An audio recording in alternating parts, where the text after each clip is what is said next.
പേട്ടയിൽ തട്ടിക്കൊണ്ടുപോയ ശേഷം തിരികെ ലഭിച്ച 2 വയസ്സുകാരിയെ സുരക്ഷയില്ലാത്ത സ്ഥലത്ത് പാർപ്പിക്കാനാണെങ്കിൽ കുടുംബത്തിന് വിട്ടു നൽകില്ലെന്ന് ശിശുക്ഷേമ സമിതി. കേരളത്തിൽ തുടരുകയാണെങ്കിൽ വാടകയ്ക്ക് വീടെടുത്ത് കുട്ടികളെ സുരക്ഷിതമായി പാർപ്പിക്കണമെന്ന് രക്ഷിതാക്കളെ അറിയിച്ചു.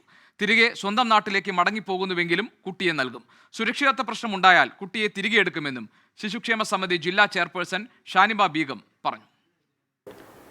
പേട്ടയിൽ കാണാതായ 2 വയസ്സുകാരിയെ മാതാപിതാക്കൾക്ക് വിട്ടു നൽകണമെന്ന് കാണിച്ച് പോലീസ് CWCക്ക് കഴിഞ്ഞ ദിവസമാണ് റിപ്പോർട്ട് സമർപ്പിച്ചത്. CWCയുടെ ജില്ലാ അധ്യക്ഷ ചെയർപേഴ്സൺ നമ്മോടൊപ്പം ചേരുകയാണ്. പോലീസിൻ്റെ റിപ്പോർട്ട് കഴിഞ്ഞ ദിവസമാണ് ലഭിക്കുന്നത്. എന്തായിരിക്കും ഇനിയുള്ള തുടർ നടപടികൾ?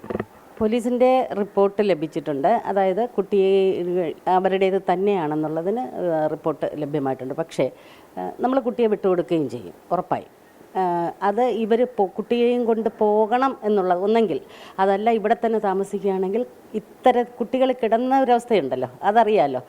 അപ്പോൾ ആ അവസ്ഥയിലേക്കാണെങ്കിൽ നമ്മൾ കുട്ടിയെ കൊടുക്കാൻ അവർ പോകുന്ന സമയത്തിന് കുട്ടികളെ സുരക്ഷിതമായി അവരെ ഏൽപ്പിച്ച് അവർ കൊണ്ടുപോവുകയോ, അതല്ല എങ്കിൽ ഇവിടെ വാടകയ്ക്കൊരു വീടെടുത്ത് സുഖമായി കുട്ടികളെ പാർപ്പിച്ചോട്ട് അവരുടെ ബിസിനസ് നടത്തുകയോ ചെയ്യും. അതായത് ഇവിടെ ഒരു വാടകയ്ക്കൊരു വീടെടുത്ത് സുരക്ഷിതമായി കുട്ടിയെ പാർപ്പിക്കുകയാണെങ്കിൽ മാത്രമേ വിട്ടു നൽകൂ, അങ്ങനെയാണോ ഉദ്ദേശിച്ചത്? ഉറപ്പായും കുട്ടികളെ വിട്ടുകൊടുക്കുമ്പോൾ ഈ കുട്ടികൾ കിടന്ന ഒരവസ്ഥ ഇനി ഒരിക്കലും കുട്ടികൾക്കുണ്ടാവരുത് എന്ന് നമുക്ക് ഉണ്ട്. നന്നായിട്ട് CWCക്ക് നിർബന്ധമുണ്ട്, ഈ നാട്ടിലുള്ള പൊതുജനത്തിന് മുഴുവൻ നിർബന്ധമുണ്ട്.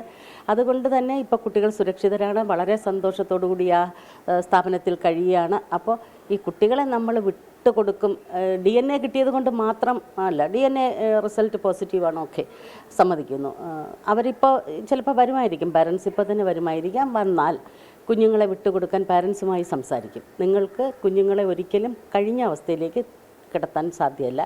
അതല്ലാതെ നല്ല രീതിയിൽ കുഞ്ഞുങ്ങളെ കൊണ്ടുപോകുന്നത് നമുക്ക് മനസ്സിലാകണം. സുരക്ഷിതമായിട്ടാണ് കൊണ്ടുപോകുന്നതെന്ന് മനസ്സിലായാൽ അപ്പോൾ വിട്ടുകൊടുക്കും.